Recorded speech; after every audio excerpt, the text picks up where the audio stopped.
Табалды Ибраимбек Исмаилович, Кадамжай району көтөрмө айлык башчысы.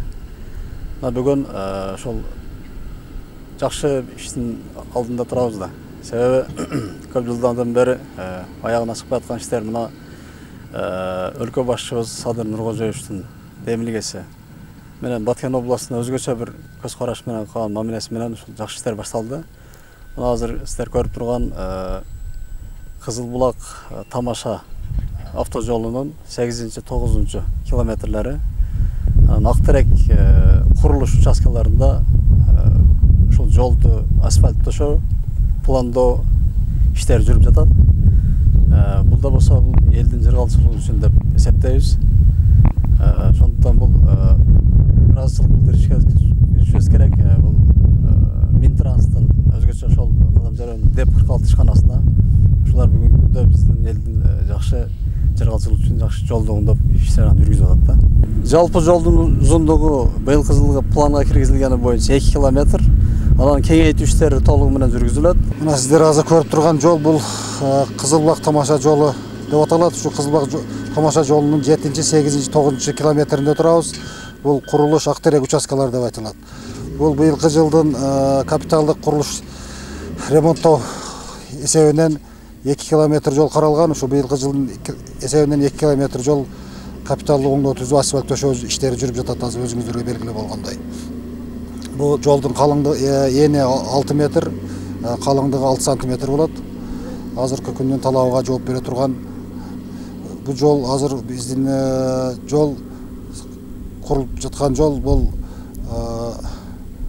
Кыргыз Республикасынын транспорт жана коммуникациялар министрлигине караштуу Кыргыз автожол ишканасынын балансында турган жол. Жалпы узундугу бул жолдун 22 километр Кызыл Булак Тамаша деп айтылат.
Мен мына Жаңыбаев Аманбай Темирбаевич мынау Кадамжай районунун Деп 46-да жумушчу болуп иштеймин.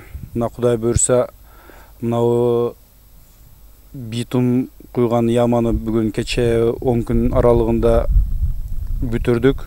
Кудай буйрса мынау Кадамжай районунун келечеги мынау битум яма бүтүп калды. Кудай буйрса жакшы иштерди, кызматтарды кылат. Көп битум сакталуучу жай болду. Мынау Кадамжай районунун ички жолдоруга жакшы болду. Мурда Оштон ташылып келсе, азыр кыйла жакшы болот. Эми Кудай буйрса мына жерге курулуп калды. Бул эми Кадамжай районунун ички жолдоруга бүт пайдасы тиет. Битум мурда ошол жактан Оштон ташылып келсе, азыр бул жерден таралат да, эми кыскасы Кадамжай районуга. Яма болду, бул жерге көп 1000 тоннадан ашык батат копо.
Ketmeyen uçmayan mayakat